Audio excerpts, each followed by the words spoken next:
once knew a nigga whose real name was William. His primary concern was making $1 million, being the illest hustler that the world ever seen. He used to fuck movie stars and sniff coke in his dreams. A corrupted young mind at the age of 13. Nigga never had a father and his mom was a fiend. She put the pipe down, but for every year she was sober, her son's heart simultaneously grew colder. He started hanging out, selling bags in the projects, checking the young chicks looking for hit and run prospects. He was fascinated by material objects, but he understood money never brought respect. He built a reputation cause he could hustle and steal, but got locked once and didn't hesitate to squeal. So criminals he chilled with didn't think he was real. You see, me and niggas like this have never been equal. I don't project my insecurities on other people. He fiended for props like addicts with pipes and needles, and so he felt he had to prove to everyone he was evil. A feeble-minded young man with infinite potential, the product of a ghetto-bred capitalistic mental. Coincidentally, dropped out of school to sell weed, dancing with the devil, smoked until his eyes would bleed. But he was sick of selling trees and gave in to his greed.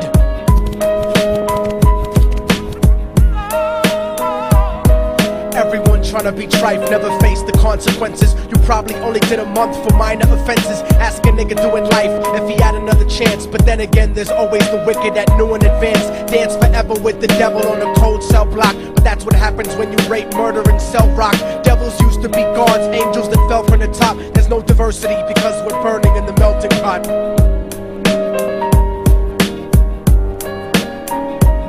So Billy started robbing niggas, anything he could do to get his respect back in the eyes of his crew. Starting fights over little shit up on the block. Stepped up to selling mothers and brothers to crack rock. Working overtime, making money for the crack spot. Hit the jackpot and wanted to move up to cocaine, fulfilling the Scarface fantasy stuck in his brain. Tired of the block niggas treating him the same.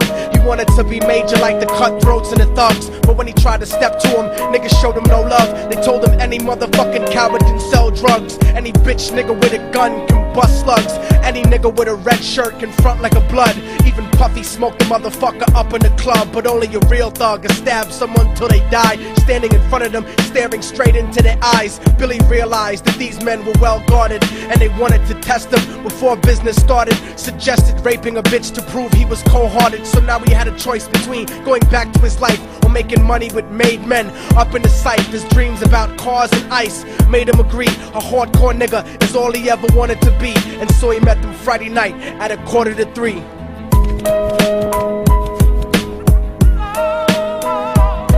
Everyone tryna be trife, never face the consequences. You probably only did a month for minor offenses. Ask a nigga doing life if he had another chance. But then again, there's always the wicked that knew in advance. Dance forever with the devil on a cold cell block. But that's what happens when you rape, murder, and sell rock. Devils used to be gods, angels that fell from the top. There's no diversity because we're burning in the melting pot.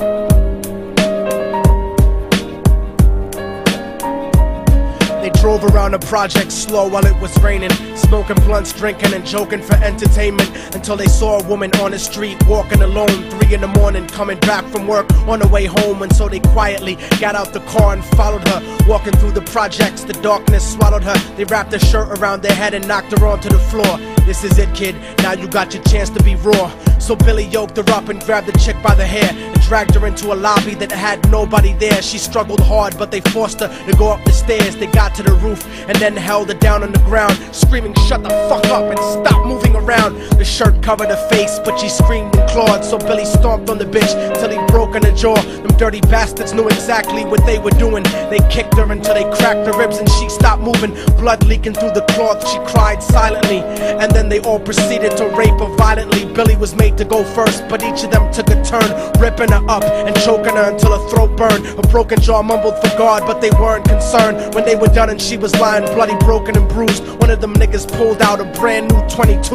They told him that she was a witness for what she'd gone through, and if he killed her, he was guaranteed a spot in the crew. He thought about it for a minute, she was practically dead, and so he leaned over and put the gun right to her head. I'm falling and I can't turn back. I'm falling and I can't turn back. Right before he pulled the trigger and ended her life, he thought about the cocaine with the platinum and ice, and he felt strong standing along with his new brothers. Cocked the gat to a head and pulled back the shirt cover, but what he saw made him start to cringe and stutter, cause he was staring into the eyes of his own mother. She looked back at him and cried cause he had forsaken her. She cried more painfully, and when they were raping her, his whole world stopped. He couldn't even contemplate. His corruption had successfully changed his fate, and he remembered how his mom used to come home late, working hard for nothing, cause now what was he worth? He turned away from the woman that had once given him birth, and crying out to the sky cause he was lonely and scared, but only the devil responded cause God wasn't there. And right then he knew what it was to be empty and cold, and so he jumped off the roof and died with no soul. They say death takes you to a better place, but I doubt it. After that they killed his mother and never spoke about it. And listen, cause the story that I'm telling is true, cause I was there with Billy Jacobs and I raped his mom too. And now the devil follows me everywhere that I go. In fact, I'm sure he's standing among one of you at my shows, in every street cipher listening to Little Thug's flow. He could be standing right next to you and you wouldn't know. The devil grows inside the hearts of the selfish and wicked. White, brown, yellow and black color is not restricted. You have a self-destructive destiny when you're inflicted, and you'll be one of God's children that fell from the top. There's no diversity because we're burning in the melting pot. So when the devil wants to dance with you, you better say never, because a dance with the devil might last you forever.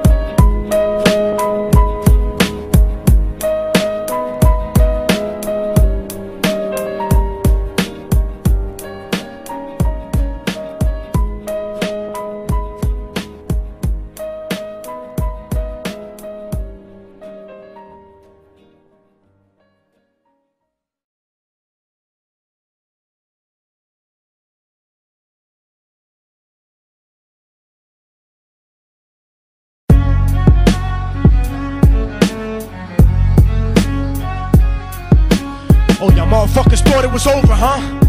But it's not. You didn't count on a fallen angel getting back into the grace of God and coming after you. Y'all niggas ain't shit. Your producers ain't shit. Your fucking A&R ain't shit. I'll fucking wipe my ass with your demo deal.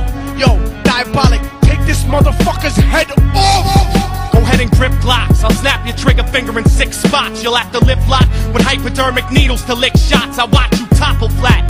Put away your writtens and holler back. Can't freestyle, you're screwed off the top like bottle caps. Beneath the surface, I'm overheating your receiver circuits by unleashing deeper verses than priest speaking churches. What you preach is worthless.